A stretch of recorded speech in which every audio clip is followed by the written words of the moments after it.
पुलकित इंद्र व देवगण भगवान शिव के मंदिर में आकर मानव रूप में उनकी स्तुति करते हैं।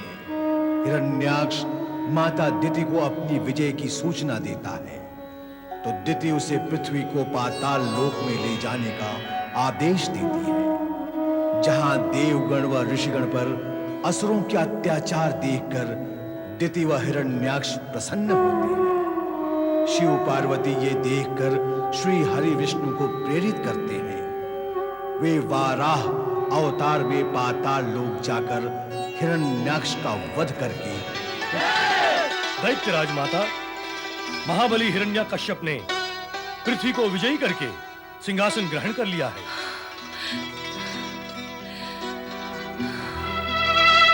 दैत्यराज माता दिति की जय, दैत्य गुरु शुक्राचार्य की जय, पृथ्वी विजयी राजमाता, महाबली हिरण्यकश्यप की जय। प्रणाम माता। प्रणाम माता।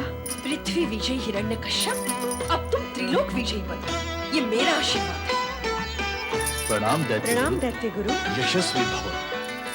पृथ्वी विजयी महाबली हिरण्यकश्यप की जय।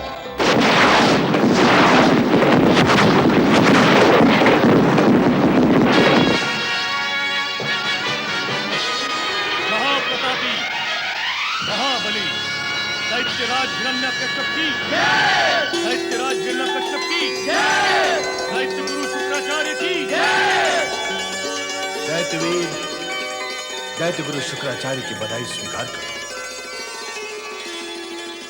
तुमने पृथ्वी विजय करके दैत्य कुल की प्रतिष्ठा को बढ़ाया है तो मानव कुल और देवगण में भय भी व्याप्त कर दिया है। देवताओं के हितैषी विष्णु ने तो दैत्यों के विरुद्ध षड्यंत्र करके और उन्हें स्वर्ग से पतित करके अपनी शक्ति का प्रदर्शन कर दिखाया था, किंतु तुमने भी पृथ्वी पर पुनः असुरों का ध्वज फहराकर देवताओं और विष्णु की शक्ति का मुंह तोड़ उत्तर दिया है। हम तुम्हारे दैत्य गुरु तुमसे प्रसन्न हुए। दैत्यराज हिरण्यकश्यप की जय, दैत्य गुरु शुक्राचार्य की जय। हिरण्यकश्यप, हिरण्यकश्यप,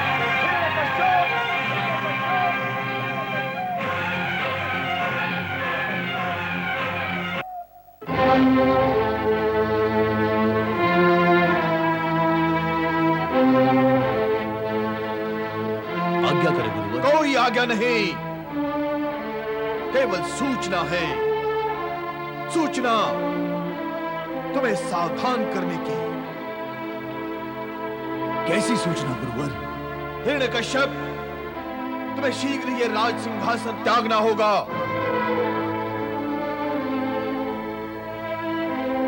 क्यों दैत्य गुरु, ऐसा क्यों? मुझे ये राज सिंहासन त्यागना होगा? क्यों त्यागना होगा? फिर आपने मेरा राज तिलक क्यों किया? क्या आप किसी शत्रु से भयभीत होकर मुझे भयभीत करना चाह रहे हैं? यदि किसी शत्रु ने हम पर आक्रमण कर भी दिया तो हम उसे देखते ही देखते ध्वस्त कर देंगे। दैत्य कुल के दैत्यों को शत्रुओं से कैसा भय? हमें शत्रु से कोई भय नहीं है, कदापि शत्रु से भय नहीं है हमें हिरण्यकश्यप। हमें भय है तो केवल तुम्हारा। मुझसे भय? मुझसे मुझे ही भय? मुझसे मेरे दैत्य कुल को भय? ये आप कैसी अनोखी बात कर रहे हैं दैत्य गुरु? बात अनोखी होने के साथ साथ कटु भी है, और सत्य बड़ा कटु होता है हिरण्यकश्यप। स्पष्ट करें दैत्य गुरु, आप मुझे किस कटु संकेत का बोध कराना चाहते हैं? किस भय से ग्रसित हैं आप? भय का वही सत्य जो सदा से इस राज सिंहासन पर बैठने वालों को ग्रसित करता आया है। हमें भय है कि पृथ्वी का साम्राज्य प्राप्त करने के पश्चात तुम निश्चिंत होकर भोग विलास में डूब जाओगे और अपने बड़े भाई के प्रति हुए अन्याय का प्रतिशोध लेना भूल जाओगे। ऐसी स्थिति में दैत्य कुल और दैत्य गुरु तुम्हें इस सिंहासन पर बैठने नहीं देंगे। इस सिंहासन पर बैठने का अधिकार उसी को होता है जो प्राण प्रण से अपने दायित्व का निर्वाह कर सके। आपने ये कैसे जान लिया कि हिरण्यकश्यप अपने दायित्व का निर्वाह नहीं कर सकेगा और उसे राज सिंहासन त्यागना पड़ेगा? किस आधार पर आपने बात कही? इसलिए कि इसने अब तक वो शक्ति प्राप्त नहीं की है जो दैत्यराज के लिए आवश्यक होती है। किंतु अभी तो आपने उसकी योग्यता की चर्चा करके उसकी प्रशंसा की, उसे राज तिलक किया, और अब आप? हम दैत्य गुरु शुक्राचार्य हैं दिति। तुम हमारी कार्यविधि पर प्रश्न चिन्ह मत लगाओ। राज सिंहासन पर बैठने वाले को कई परीक्षाएं देनी पड़ती हैं। उसकी पात्रता को परखना होता है।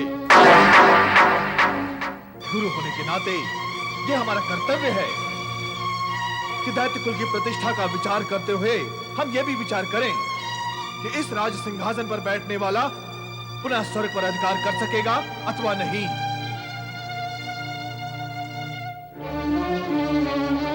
पृथ्वी और पाताल पर दैत्य साम्राज्य का ध्वज फहराकर शत्रु देवताओं से और उनके हितैषी विष्णु से उसकी कुटिलता को विफल कर सकेगा अथवा नहीं। यदि नहीं तो इस सिंहासन के योग्य पात्र नहीं है। यदि हाँ तो इसे कठोर तपस्या करनी होगी। कठोर तपस्या? किस लिए दैत्य गुरु? दिति, तुम प्रश्न पर प्रश्न करके हमारे गुरुत्व के अधिकार को चुनौती दे रही हो। गुरु प्रश्न करते हैं और उत्तर सुनते हैं। जब गुरु से चुनौतीपूर्ण प्रश्न करने का समय आ जाए तो यह भी मान लेना कि संतान द्वारा माता पिता को अपमानित और प्रताड़ित करने का समय भी आ गया है। दैत्य गुरु, मैं... कहने दो मुझे। कुल दैत्य का हो अथवा देव का, मानव का हो अथवा गंधर्व का, यदि वहां भी माता पिता और गुरु अपमानित होने लगे तो यह अटल सत्य है कि काल उस कुल को कुतर कुतर कर हंसते हंसाते खा जाता है। दैत्य कुल पर ऐसी विकट और भयंकर स्थिति ना आए, इसलिए दिति तुम्हें सावधान रहना होगा। क्षमा करें दैत्य गुरु, मेरा अभिप्राय आपके अधिकार को चुनौती देना नहीं, उसे गरिमा प्रदान करना ही है। यदि आपकी आज्ञा है तो हिरण्यकश्यप तपस्या अवश्य करेगा। हाँ गुरुवर, मैं आपकी आज्ञा का पालन अवश्य करूंगा। इसी में तुम्हारा, हमारा और समूचे दैत्य कुल का हित है। तुम्हारी माता दिति का विचार है कि तुम शक्तिवान हो, तुम्हें तपस्या करने की कोई आवश्यकता नहीं। किंतु मैं चाहता हूं कि तुम कठोर तपस्या द्वारा ब्रह्मा को प्रसन्न करके उनसे अजयता का ऐसा वरदान मांग लो जो आज तक किसी असुर ने नहीं मांगा हो। तब तुम सर्वशक्तिवान बन जाओगे। शत्रु तुम्हारी ओर दृष्टि उठाकर भी नहीं देख सकेगा। कहो, तुम्हें मेरी ये आज्ञा स्वीकार है अथवा नहीं? यदि नहीं तो मैं चला। गुरुवर, मैं आपसे एक बार फिर कहता हूं कि मैं आपकी आज्ञा का पालन अवश्य करूंगा। वत्स, मैं जो कह रहा और करवाना चाहता हूं वो दैत्य कुल की भावी सुरक्षा के लिए अति आवश्यक है। मैं आपका अभिप्राय समझ रहा हूं गुरुवर। मैं आज ही तपस्या के लिए प्रस्थान करूंगा। तपस्या आरंभ करने से पूर्व तुम्हें एक प्रण करना होगा। प्राणों पर संकट आने पर भी तुम तपस्या से डिगोगे नहीं। मैं प्रण करता हूं और आपको विश्वास दिलाता हूं गुरुवर कि इस तन में प्राण रहते हर संकट को झेलकर मैं अपनी तपस्या पूर्ण करूंगा। मेरा आशीर्वाद तुम्हारा मार्गदर्शन करेगा और तब तुम जगत के सर्वशक्तिवान सम्राट कहलाओगे। दैत्य गुरु शुक्राचार्य की जय। दैत्यराज हिरण्यकश्यप की जय। दैत्यराज हिरण्यकश्यप की जय।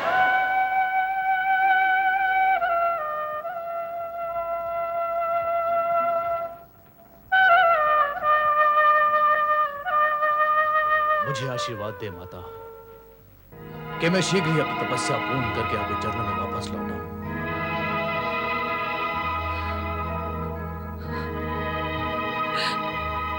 जाओ पुत्र, बड़ी सफलता के लिए कठोर तपस्या करने अवश्य जाओ। विधाता तुम्हें सामर्थ्य और सफलता दे।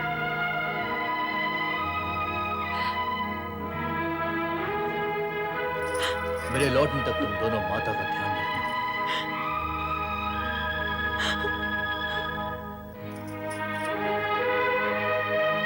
सेनापति दुंदुभिनाथ, हमारी अनुपस्थिति में तुम दैत्य साम्राज्य का संचालन करोगे। आपकी आज्ञा का पालन होगा महाबली। से ही ये संसार क्रम चलता है। शिवाय ओम नमः शिवाय ओम नमः शिवाय ओम नमः शिवाय ओम नमः शिवाय ओम नमः शिवाय ओम नमः शिवाय। नंदी का नमन स्वीकार करें। कैलाश पर आपका स्वागत है। स्वागत तो तुमने कर लिया नंदी, किंतु हम जिनसे मिलने आई हैं, वे देवी पार्वती कहाँ हैं? माता पार्वती इस समय अपने कक्ष में ध्यान पूजा में व्यस्त हैं। मैं जाकर आपके आने की उन्हें सूचना देता हूँ। रहने दो, हम स्वयं ही चले जाएंगे। देवी वीणापाणी, क्या यह अद्भुत नहीं लगता कि शिव स्वयं यहाँ उपस्थित है और देवी पार्वती पृथक से ध्यान पूजा करें? इसकी आवश्यकता ही क्या रह जाती है? पिता हिरण्याक्ष, पिता हिरण्याक्ष, कहाँ हैं आप? पिता हिरण्याक्ष, पिता हिरण्याक्ष। आश्चर्य है, पुत्र को इस बात का अभी तक ज्ञान भी नहीं कि भगवान विष्णु ने वराह अवतार लेकर इसके पिता हिरण्याक्ष का वध किया है। पिता हिरण्याक्ष, कहाँ हैं आप? आप बोलते क्यों नहीं? यदि नहीं बोलेंगे तो आपके संध्या पुत्र को ज्ञात कैसे होगा कि आप कहाँ हैं? नारायण नारायण।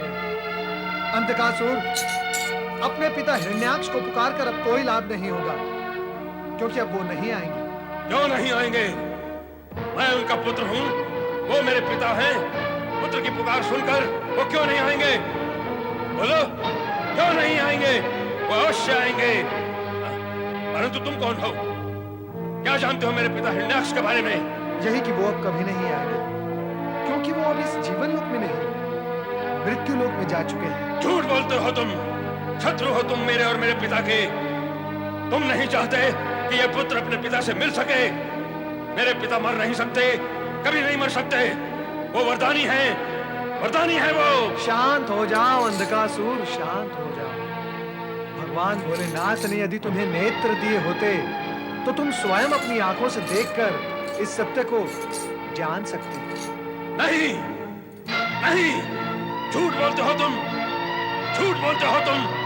पिता हिरण्याक्ष, पिता हिरण्याक्ष, कहाँ हैं आप? पिता हिरण्याक्ष, आप बोलते क्यों नहीं? पिता हिरण्याक्ष, पिता हिरण्याक्ष, पिता हिरण्याक्ष, कहाँ हैं आप?